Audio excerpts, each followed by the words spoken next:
Ella mira. En las consultas he encontrado que hay un miedo terrible a la muerte, hay un miedo terrible a la enfermedad, hay un miedo terrible a la escasez, hay un miedo terrible a no ser suficiente, a no ser aprobado, a no ser aceptado. Entonces, clave de lo que hemos dicho es la ansiedad básicamente me da esta respuesta de huida y de ataque, y frente a lo cual normalmente hay miedo a esas cosas que acabo de mencionar, ¿no? A la muerte, a no ser aprobado, a no ser aceptado, a no ser valorado, a la escasez. Cuando hablo de la escasez no hablo solo de un tema de dinero, hablo de que los recursos se acaben, hablo de que el mundo se acabe, hablo de las guerras, hablo de también eventos que se van a relacionar con el estrés. Entonces, ¿qué pasa? La ansiedad al buscar que yo huya o en respuesta a una situación o ataque en respuesta a una situación, realmente casi que es una solución, entre comillas, adaptativa que mi cerebro tiene, que mi cerebro aprendió para poder salvar al cuerpo, para poder salvarse a sí mismo.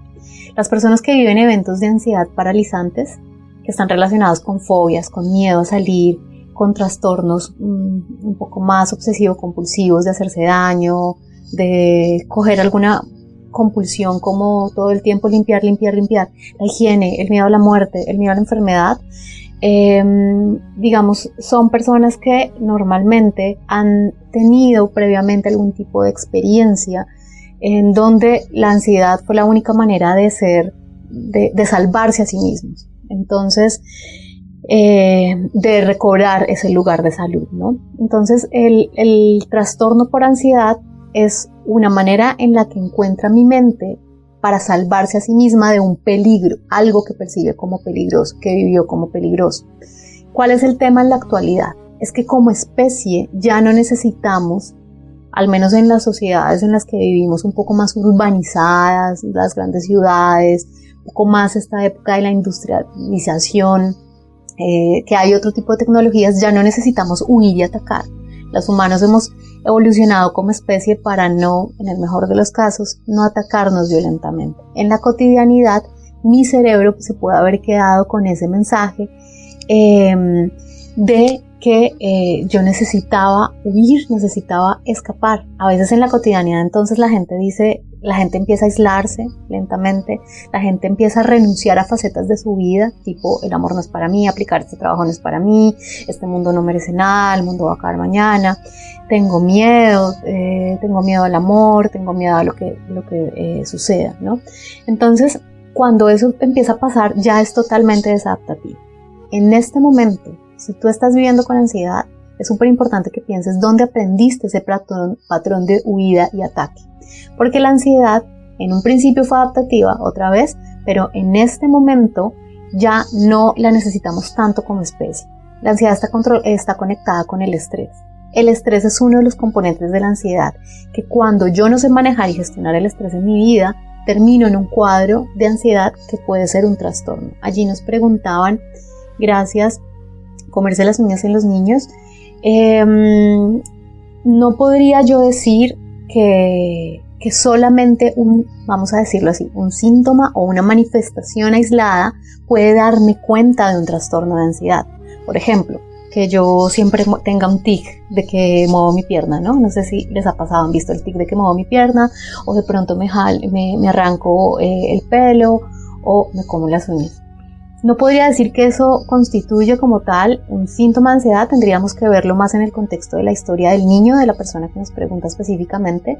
Sin embargo, sí está denotando por lo menos un tema de gestión del estrés. Hay una situación estresante que yo conscientemente no estoy pudiendo manejar, que puede ser un tema de estudio, un tema de concentración, un tema de focalización, un tema de frustración con lo que está pasando alrededor, con mi relación con los padres, o con mis pares, que está haciendo que yo tenga esa conducta.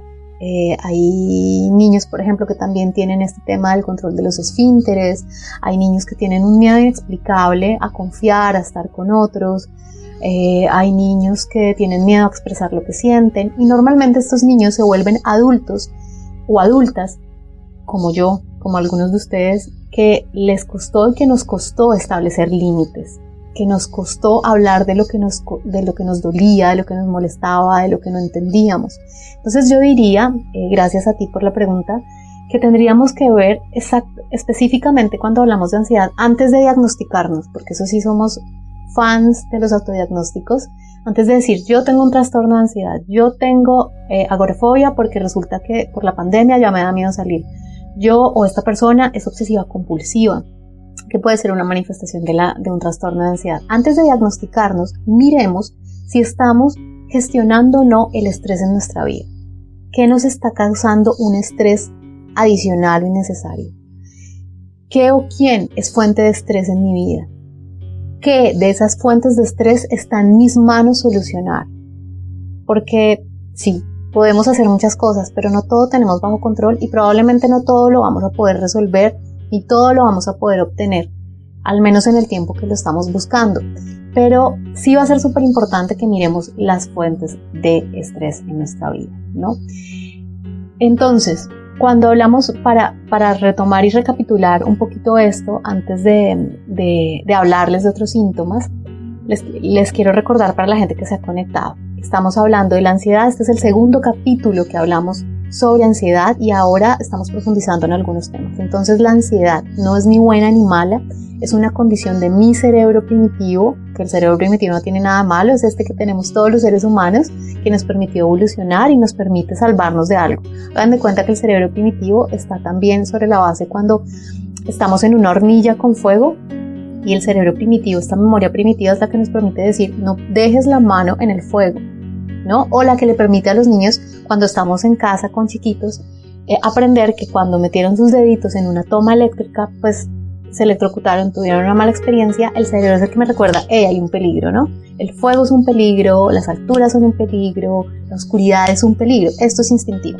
Entonces el cerebro es el cerebro primitivo el que se activa en la ansiedad específicamente en dos respuestas, huida y ataque. Pero el tema en la actualidad es que como especie idealmente ya no necesitamos estar huyendo y atacando. A menos claro, porque existen, y por favor toda la solidaridad con los pueblos y las personas que aún siguen en condiciones de guerra, de violencia y de opresión. Si existen personas que tienen que vivir en esa mentalidad, pero probablemente tú y yo que estamos viéndonos acá, o la gente que después nos escucha o que está en las ciudades, no necesariamente tiene que tener ese chip tan activado, así que tenemos que regular.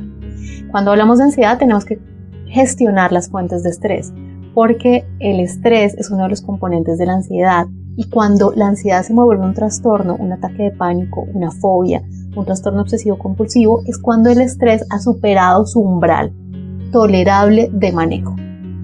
Síntomas físicos de la ansiedad pueden ser sensación, gracias a ti también por escucharnos, sensación de angustia u opresión, dolores de cabeza, taquicardias, síntomas psicosomáticos que son aquellos síntomas físicos, alergias gastrointestinales, migrañas que después de un montón de exámenes el médico me dice usted no tiene nada, ¿no? Entonces síntomas psicosomáticos, alergias, dificultad de estar quieto, esta gente que todo el tiempo se está moviendo, no, yo todo el tiempo tengo que estar haciendo algo, todo el tiempo, esta gente que le cuesta desconectarse para descansar, fatiga, especialmente al final del día, no obviamente la fatiga que viene después de habernos estado moviendo, voz seca, caída de cabello o que yo efectivamente me arranque el cabello, comezón en las manos, comer a veces compulsivamente, eso es otro tema que tiene que ver con los trastornos de la conducta alimentaria o que se pierda el apetito, dificultad para mantener la atención focalizada en algo, a eso le llamamos concentración,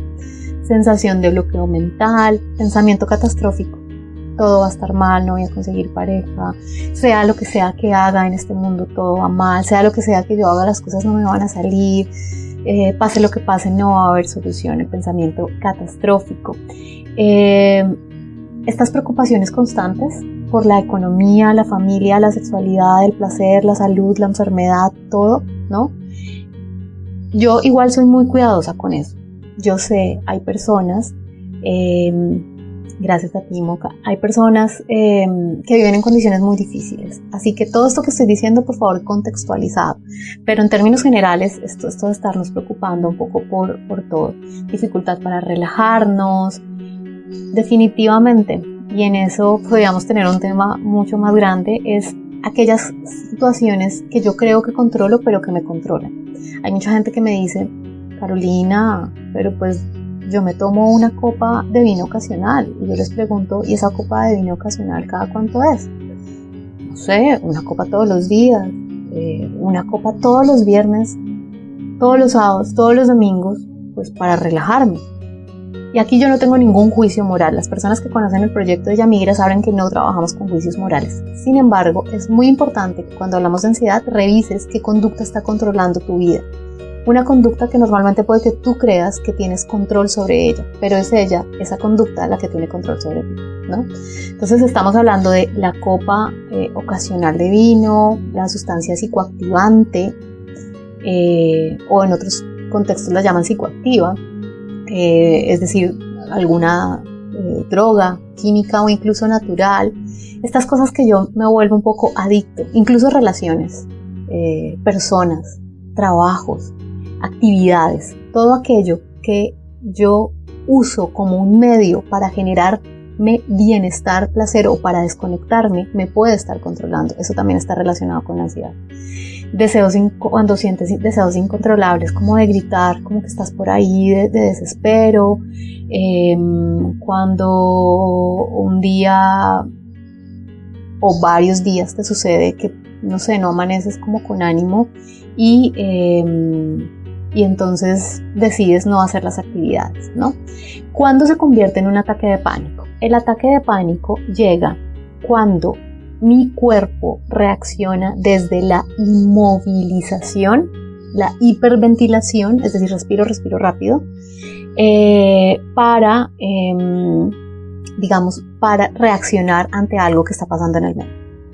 Las personas que han vivido o que hemos vivido ataques de pánico sabemos que el cuerpo no planea ponerse en un ataque de pánico. Es decir, tú y yo podemos estar incluso en una fiesta con amigos, con amigas, con mi familia en este caso, en este contexto, en casa, con familia, aparentemente cómodos, aparentemente bien, y de un momento a otro me llega un ataque de pánico. Es decir, el ataque de pánico es cuando el miedo exacerbado se convierte en un grito de desespero que sale por el cuerpo, ¿no? Y esto configura el pánico, ¿no?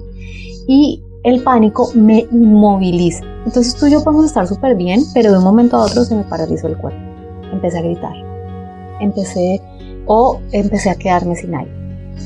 Entonces cuando eso sucede es súper importante permitirle a la persona no llenarla de consejos, no llenarla de ideas, solamente que respire. La respiración va a ser esencial y en estos días vamos a hacer también un live sobre respiración para poder entender por qué es un vehículo tan importante y no solo estoy hablando de algo como mental y espiritual, sino efectivamente físico. ¿El café me domina? ¡Qué buena pregunta! No sé, y de entrada te diría ¿cuál sería tu respuesta para ti? Porque eres tú la persona que se conoce, eres tú la persona que sabe cuántas tazas de café toma al día, eres tú la persona que sabe si esta sustancia te está dando concentración, paz, regocijo. Yo te voy a contar un secreto, por ejemplo, y es que cuando yo llegué de migrante acá a este país, en donde me encuentro, en Alemania, yo no tomaba café en Colombia, a pesar de que toda mi familia es cafetera y bueno, que en Colombia tomamos mucho café. Pero cuando llegué acá, empecé a tomar mucho más de lo normal. O sea, ya no una taza, 2, hasta 3 en el día me tomaba. Después de un tiempo me di cuenta que sí, que efectivamente esa conducta me estaba controlando, porque era a través del café que yo estaba estableciendo un vínculo con la nostalgia que me implicaba estar lejos de casa. Así que, bueno, no voy a decir, acuérdense, en la ansiedad y en las emociones no hay nada bueno ni malo. ¿Es malo acaso, Carolina, que me tome una copa de vino todos los viernes o todos los días? ¿Es malo que me tome una taza de café? No, para nada, no es malo. Aquí la pregunta es, ¿estoy siendo consciente de lo que hago cotidianamente, si me está controlando o no?